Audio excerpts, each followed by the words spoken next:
Hola, ¿cómo están? Soy Gustavo González.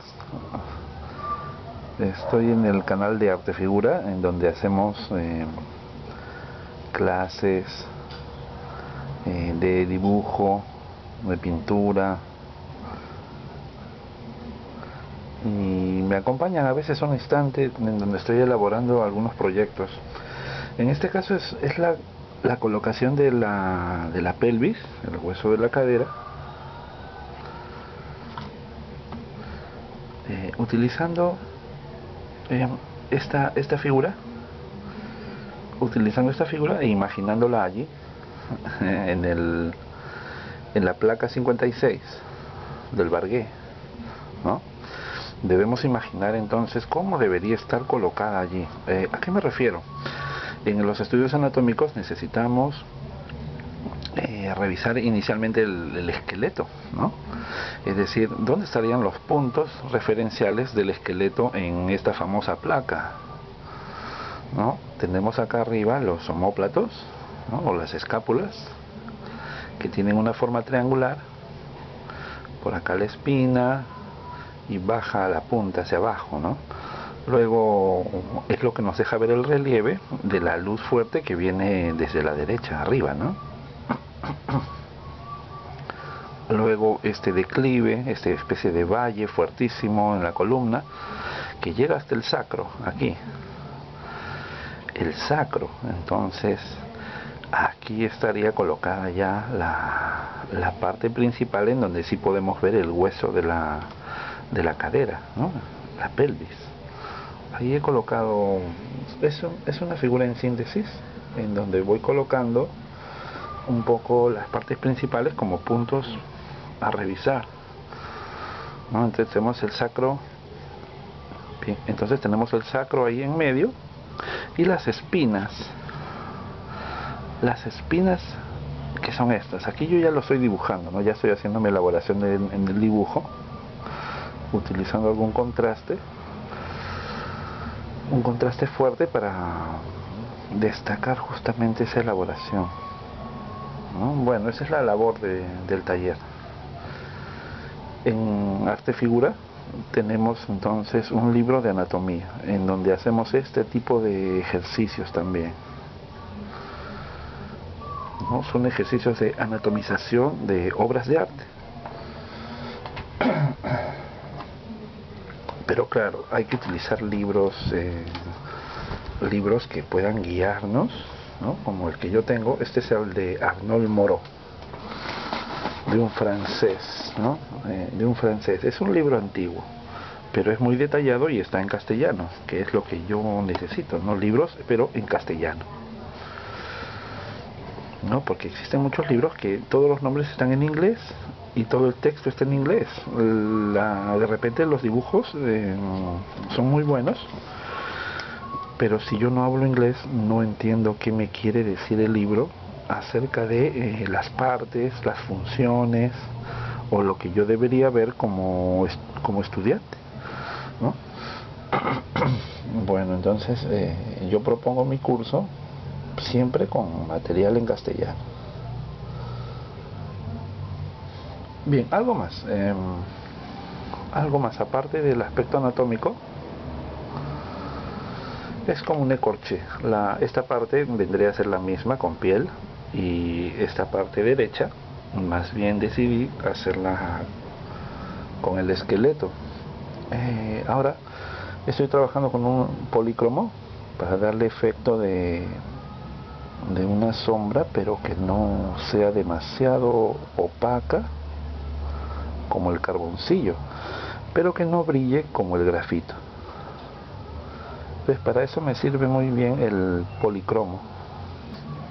Y hay algunos aspectos entonces que podemos comentar así brevemente. Por ejemplo, cuando nosotros estamos haciendo eh, las sombras pero de tipo realista, ¿no? Porque podríamos hacer unas sombras muy abocetadas que igual seguirían viéndose como sombras, pero más por un convencionalismo, ¿no? O sea, eh, acordamos todos que eso significa sombra y que esto significa medio tono y luces, ¿no? pero no tienen una apariencia, un golpe naturalista, realista, digamos, fotográfico, ¿no? No parecen, no nos engaña, digamos. Igual que en la pintura, ¿no? Tú puedes ver mucha pintura figurativa, pero no toda la pintura figurativa te engaña la vista. No está destinada para eso, ¿no? Es simplemente una elaboración que simboliza algo figurativo, pero no lo es. En cambio hay otro tipo de arte, otro tipo de trabajos que va por el camino de lo que antes llamábamos el trampantojo. ¿Recuerdan? Una trampa para el ojo, en donde la elaboración de la madera, los brillos de los metales, la mosquita, la flor, parecía que podías agarrarla, ¿no? Yo creo que es un buen ejercicio también hacer eso, a ver hasta dónde podemos llevar nuestra capacidad de mímesis o copia, ¿no? Y cuando estamos elaborando el aspecto de las sombras, ocurren varios aspectos técnicos sutiles, bastante a veces no explicados mucho, ¿no? Por ejemplo esto, miren, cuando yo estoy haciendo las sombras, avanzo trazo por trazo, coordinadamente para que quede un valor tonal en la sombra, en la oscuridad. Sin embargo, en los medios tonos hay como más texturación, más textura, ¿no? Según el modelo y según la realidad, ¿no? Porque cuando nosotros estamos observando los objetos, ahí en esta parte del medio tono, aquí donde está pasando el lápiz, en la parte del medio tono es que se generan las sensaciones fuertes de texturación. De manera que hay una diferenciación en las masas, ¿no? En la masa de luz hay poca información, es simplemente luz, una luz fuerte. En la masa del medio tono, es decir, en el sector del volumen del medio tono, sí existe textura, mucha información. El trazo, los huequitos, ¿no? En la piel, por ejemplo, ¿no? Mucha textura, mucha elaboración de la superficie, cómo es la superficie, es ahí donde das la información. En cambio en la sombra no hay mucho, pues, ¿no? Es como en la noche, no se puede ver detalles en la noche. Ahora llegamos a la masa de la noche, de la sombra, entonces ahí se esconde la información, no podría haber demasiada textura. Tal vez es ahí donde falla muchas veces el dibujante hiperrealista, que no para de encontrar textura incluso dentro de la sombra. Entonces, de tanto detalle que le pone en ese sector, ya está sobreestudiado, ya pierde el efecto natural del ojo humano cuando ve un relieve, un volumen, ¿no? Entonces, bueno, habría que tener cuidado, ¿no? Como recomendación. Pero eso ya se vuelve un estilo incluso, ¿no? Yo me quedo con el estilo un poco más académico, que es más naturalista, ¿no? Trata de trabajar las cosas tal como se ven. Bien, pero acá viene el asunto, ¿no? Entonces, tomaremos para resolver aquello un esfumino y haremos esto que se le llama apretar el tono, pero lo haremos en las partes de sombra más fuerte, de manera que desaparezca esos puntitos blancos de textura, pero solamente la sombra, ¿eh? Me refiero que en la sombra, o sea, no tocaremos los medios tonos. Cambia el sector de sombra a verse como más plano, más simple. Observa, y esto lo cambia todo, pero de una manera sutil que a veces uno no se da ni cuenta. Lo que ocurre ahora es que toda la textura se quedó en el medio tono. ¿Y qué ocurre entonces? Que hay un viaje desde el fondo hasta aquí, hasta la parte más cercana del relieve. ¿Ya? Todo se trata de información, como dicen los neurocientíficos. Todo se trata de la información. Más información, entonces se supone que hay un contraste mayor, ¿no? el cerebro es así, busca siempre información nueva. Entonces, si nosotros como dibujantes buscamos otorgar la información más fuerte en el lugar correcto, entonces somos más realistas, ¿no? Una técnica más potente en el dibujo. Esto es delicado, ¿no? No sé. A mí me gusta justamente meterme hasta el fondo de esos huecos íntimos del concepto mismo de la técnica del dibujo para poder explicar eso. A veces queda un poco en los talleres, ¿no? No sé, hay cosas tan sutiles que no se pueden explicar fácilmente, ¿no? Pero yo creo que hay que hacer el esfuerzo mayor. Un esfuerzo mayor para poder, digamos, poner en palabras y en demostraciones eso que tanto amamos, ¿no? Entonces, en este lado, un poco más de textura, más énfasis en el trazo, y en las partes más retiradas, menos, cada vez menos. Hay varias cosas más, ¿no?, que me gustaría comentar sin distraer demasiado. Por ejemplo, cuando hacemos las sombras, no somos capaces de detectar por dentro qué es lo que está ocurriendo. No muy fácilmente. Y ocurre lo mismo con las luces. Pero ¿a qué me refiero? El contraste mayor, es decir, el choque de sombra y de luz, es tan fuerte que te ciega y no nos permite observar claramente qué ocurre acá, en esta zona de luz, por el choque con las sombras. Entonces, en determinado momento, uno debería enfocarse solamente en una masa a la vez, ¿no? Tapar un poco la sombra y solamente observar las luces. Algo así. Ahora he puesto un cartón allí en donde me tapa en gran medida la parte de la sombra. Y lo que ocurre es que ahora puedo ver, digamos, más tranquilamente toda esta área, incluso esta, ¿no? Y me doy cuenta que tenía algunos valores más de lo que yo había creído, ¿no?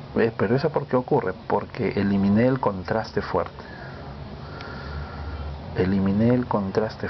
¿No? Es como cuando entras a una habitación oscura y tus ojos no ven nada, pero cuando pasan unos instantes comienzas a ver progresivamente más y más detalles, ¿no? Más y más luz.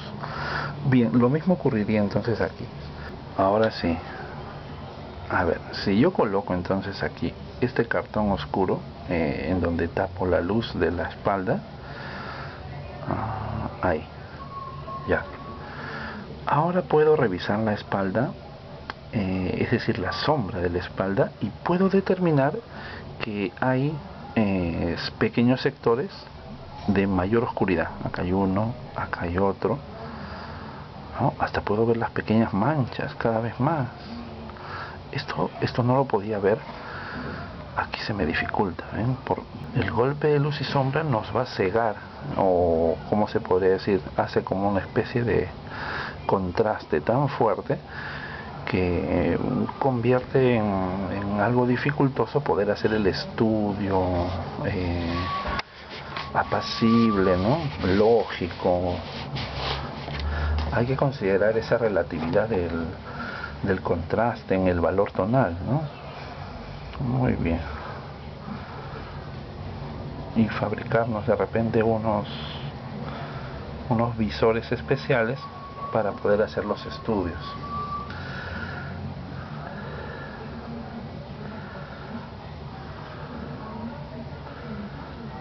Muy bien. Qué interesante, ¿no? El Bargué es toda una escuela. Existe un curso muy famoso, entonces, ¿no? A veces me escriben y me preguntan, ¿no? Por ejemplo, Joao el buen Joao, ¿no? Saludos, Joao, muy estudioso muchacho. Cada cierto tiempo me envía sus avances, ¿no? Me cuenta, ¿no?, que está revisando otra vez el Barguet porque siente que hay cosas que todavía no ha dominado en cuanto al inicio de la colocación de las sombras. Entonces conversamos un rato, comentamos eso, ¿no? Son alumnos del taller, o algunos son ex alumnos incluso, ¿no?, que ya tienen tanto tiempo que ya casi son como colegas, ¿no? Y bueno, lo que ocurre es que hay muchos pequeños detalles que podemos ir elaborando, y esto no acaba. Es decir, yo, conociendo el método y desde hace muchos años, siempre descubro pequeños detalles tan interesantes que me hacen querer retomar, ¿no? Y esto fortalece después cuando estás haciendo tu obra, ¿no? Porque el sufrimiento mayor de un pintor, digamos, o un dibujante, es que acometes una idea muy buena, ¿no? Es decir, has tenido una idea fabulosa para un cuadro, pero conforme avanzas las sesiones te das cuenta que cada vez más lo estás malogrando y malogrando y malogrando. Y esto ocurre por una falta de dominio técnico, es decir, realmente no lo tenías muy claro como tú pensabas. Muy bien, y esto es común porque si somos rigurosos en cuanto al estudio, al nivel de avance, obviamente que siempre vas a querer más, entonces tu técnica tiene que ser cada vez mejor. Y para que esto ocurra, debes inicialmente sentir un cierto descontento con tu nivel actual, ¿no? Bien, entonces fortalecer ahí los oscuros. Aunque esta no es una lámina de copia, es solamente una anatomización de la lámina, ¿no? Solo la estoy limpiando un poco más. Ok, gracias queridos amigos. Espero que sigan practicando, dibujando, que les sirva las clases semanales, aunque sea un poco. Pueden revisar los enlaces en donde tenemos el acercamiento al método Barguet, ¿no?, con láminas redimensionadas para que puedas imprimirlas y trabajar, ¿no? Porque las que ves en la web no tienen la resolución ni el tamaño como tiene esta, ¿no?, que es un A3. Se las recomiendo. Y también está el curso de anatomía, ¿no? El curso de anatomía que se llama Estudios Anatómicos. Hay una oferta donde se venden los dos libros a un mejor precio. Pueden revisarlo ahí, ¿no? Todos los enlaces que dejo abajo los llevan al blog para que puedan ver más cursos de acuerdo a los temas en que estén estudiando, por niveles, por temas bastante separados, ¿no? Hay taller del carboncillo, grafito, ¿no?, anatomía, retrato, pintura al óleo, a la prima, por capas, dibujo estructural. Se han ido juntando muchos temas a lo largo del tiempo. Todo está ahí en los enlaces. Un abrazo para todos. Me despido desde el taller de Lima. Hasta luego.